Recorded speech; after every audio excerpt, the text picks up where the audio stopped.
Over-the-air updates introduces new features and updates to your car and making your car safer and more capable over time. Hey guys, welcome back to the channel. In today's video we'll see how the Tesla over-the-air update works. So I've got a recent software update on the car. So how it works is your car needs to be connected to a Wi-Fi network for it to be able to download the software update, and the car has already downloaded the software update.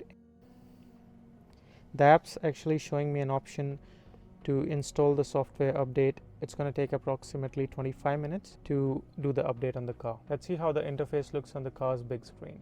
So let's go in the software update section. And to know more about this section, if you own a Tesla, you can always go to the media center, go to Tesla tutorials, and there you would have an option to see how the Tesla software update works. So basically, once an update is available for your car, all your car needs is a connection to the Wi-Fi network or the internet, and the car downloads the software. So you can install the update from within the car or from your app. You can also schedule the Tesla software update to be done at a particular time when you're sure you're not going to be using the car. If you click on the schedule button, your software update scheduler opens, which gives you an option to schedule the update, and it's going to take approximately 25 minutes to install as it is showing. So let's go ahead and click the install now button. So as you can see, if the Tesla theater is open, the car won't allow you to update it.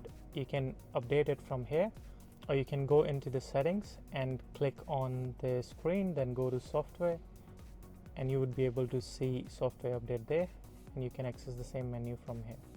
And let's go ahead and install it now. So when you choose to install the software update, the car gives you 2 minutes. In case you want to drive the car within next 25 minutes, you can cancel the update from the screen. You can do the same from the phone app. As you can see, the option in the app has changed now, and it's giving you the same countdown timer, which is cancel update, and it's going to allow you to cancel the update for another 1 minute 22 seconds and so forth. So if you plan to drive the car within 25 minutes, you can still cancel the update. So Tesla constantly puts a software update as soon as they figure out a thing that they need to change, or if there's a bug or issue they need to fix. We have had multiple software updates since we bought the car in December. I believe it's our 7th or 8th in less than 6 months, and a lot has changed since we bought the car, including when you indicate, now the car shows you like your side cameras, which wasn't the case earlier, but now it does that. And I'm hoping to get a bit more updates this time, and that's how the screen looks when the car is updating the software. And as you can see, we can't drive the car until it's complete. And if we look at the app screen, it's showing installing update, and it's done 10%.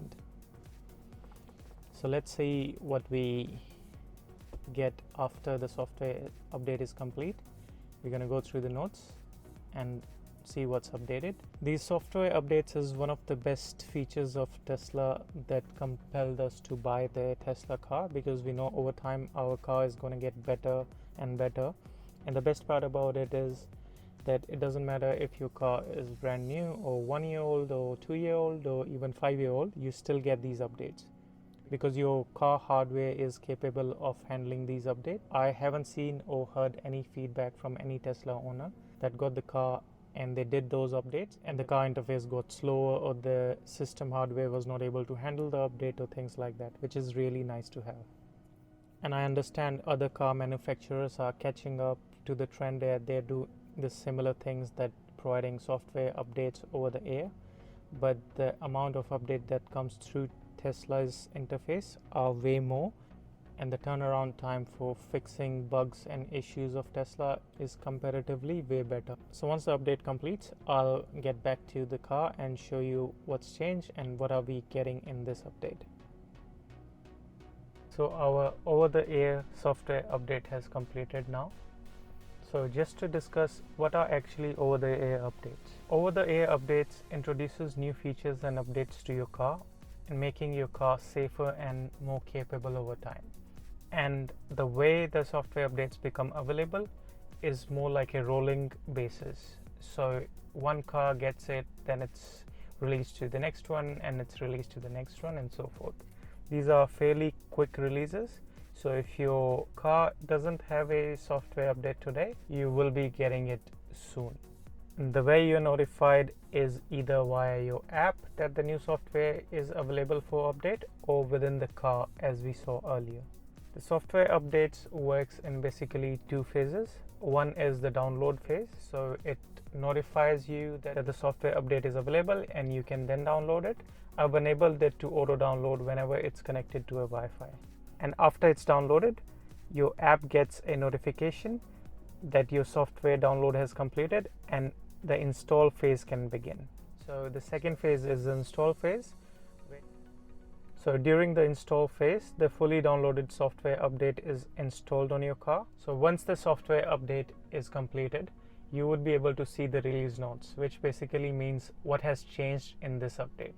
And as you can see in the update 2022-24.6, there are three things that has changed. So the new update that came with this release are Tesla profiles, blind spot camera location, as well as driver profiles. So Tesla profiles allows you to sync your Tesla profiles with your settings, just like your mirror, autopilot, navigation, and other settings. It would be easy for us to now use one Tesla account in multiple Teslas, and you would be able to sync your settings. The driver profile update basically saves all the recent navigation details to your account and your profile only. So let's say if I'm driving the car and I go to a location, it's going to be saved to my profile and it's going to show in my recents. But if my wife drives the car, the recent locations will be as per her driving preferences. And the last one is the blind spot camera location.